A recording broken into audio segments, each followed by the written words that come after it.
Hey, you. So, what's your deal? Why are you depressed? Suppose I should get your name and all that jazz before we get down to the nitty gritty, huh? Right. I'm Dr. John Quisha, and I will be ridding you of your troubles and your worries today. Now, can I get your name?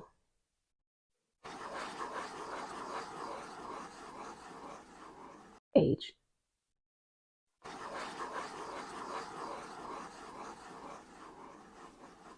Your height?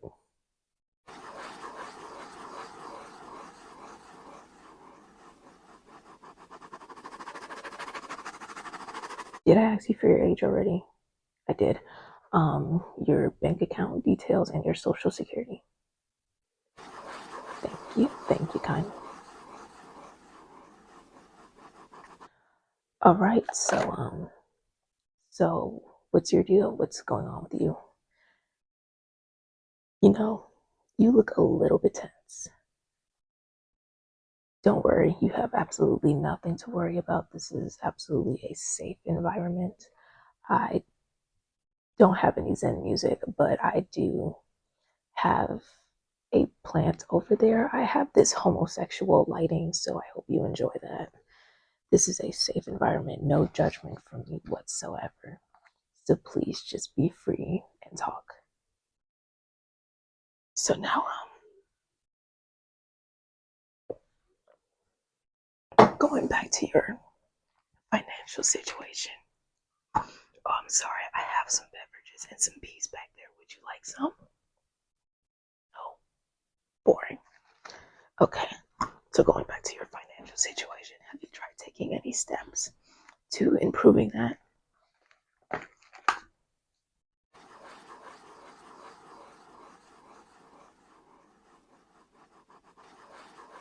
You you said you're in your soft girl era. I see. Got it.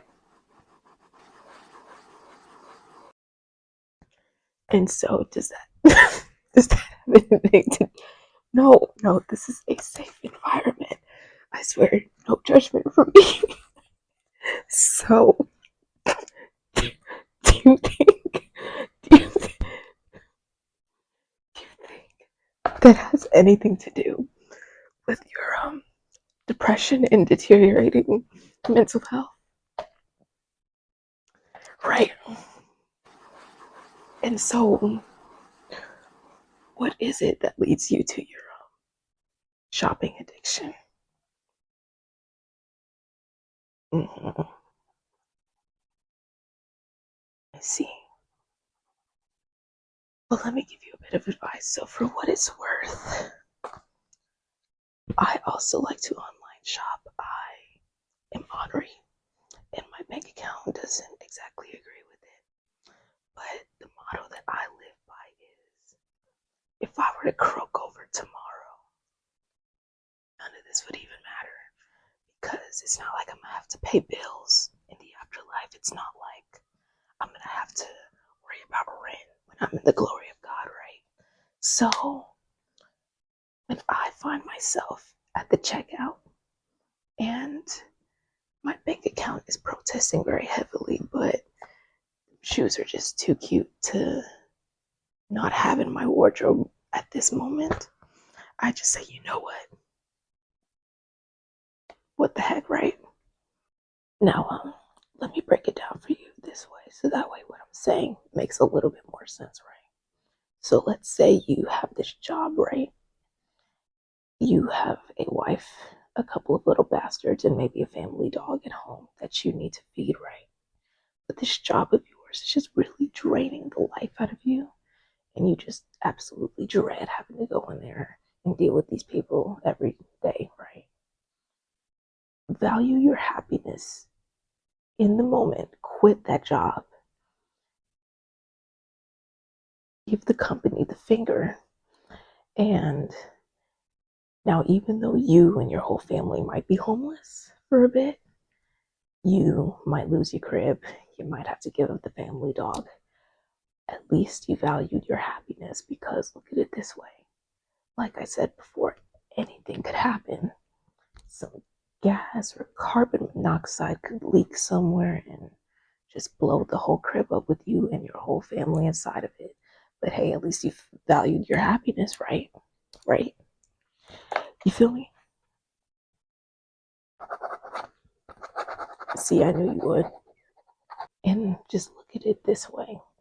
What's so bad about losing your apartment, right? Because who's to say?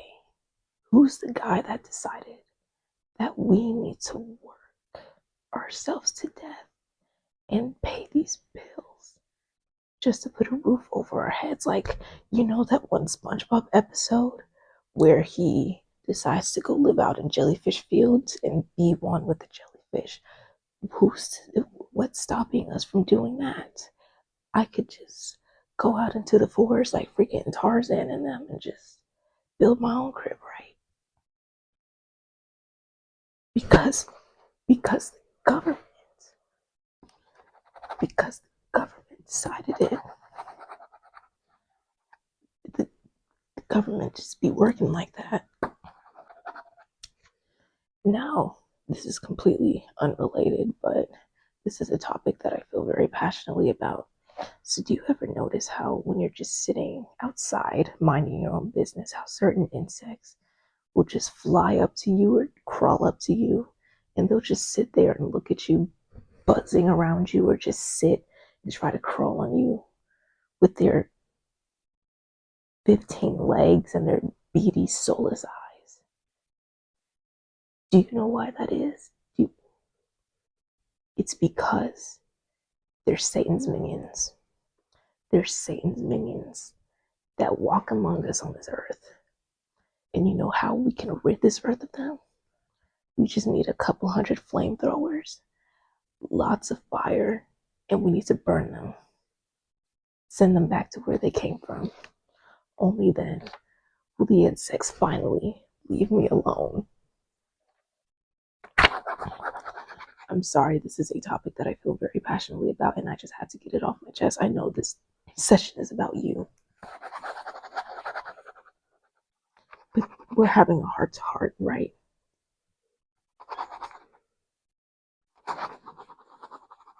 So do tell me, what is your social life like? Like, do you have a lot of friends or acquaintances, stuff like that?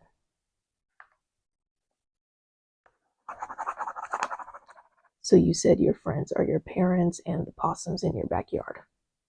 Gotcha. Oh, and can I ask how you found my office? On a Reddit thread? Good things, right?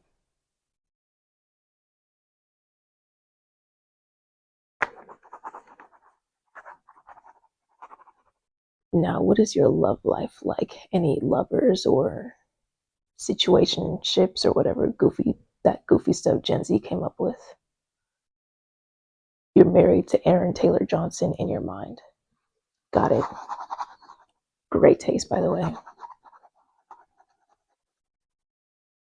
And your highest level of education.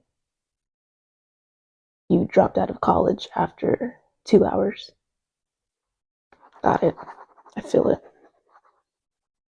Happens to the best of us.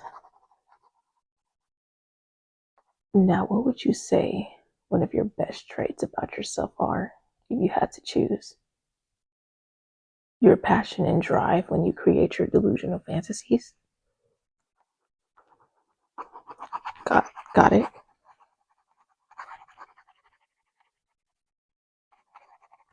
And do you think you are attractive?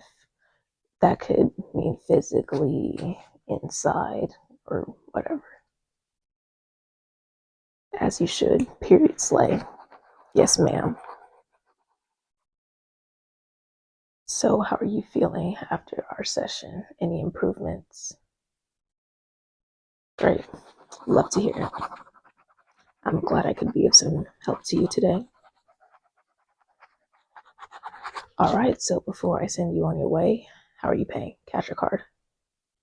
Perfect. Card readers are right there. Just tap or insert.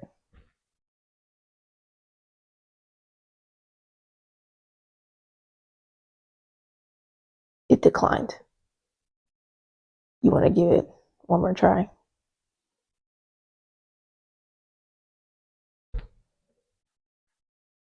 Yeah, no, it's still not going through. You can keep trying it. You ain't got no money, insufficient funds. Well, damn. I knew you was broke, but how am I supposed to?